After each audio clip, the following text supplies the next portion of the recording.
একটু আগে মুরুগুমা লেক ঘুরে এলাম। এখন আছি সুইসাইড পয়েন্টে। সুইসাইড পয়েন্ট থেকেও মুরুগুমা লেকটা দেখা যায় এবং অসাধারণ একটা ভিউ পাওয়া যাচ্ছে এখান থেকে, দারুণ লাগছে। চলুন দেখি আগে।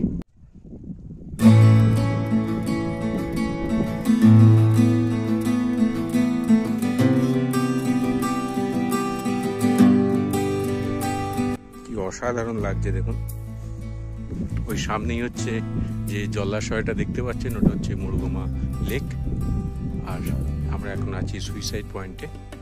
একদম দারুণ একটা ভিউ পাওয়া যাচ্ছে, ছোট ছোট গ্রাম, জঙ্গল এবং একদম ওই মুরুগুমা লেকের পাশ দিয়ে যে রাস্তাটা চলে আসছে, সেই রাস্তাটা গ্রাম থেকে বিভিন্ন শব্দ পাওয়া যাচ্ছে, মুরগির ডাক, গরু চলে বেড়াচ্ছে, এই গরুর ডাক দারুণ লাগছে। দেখুন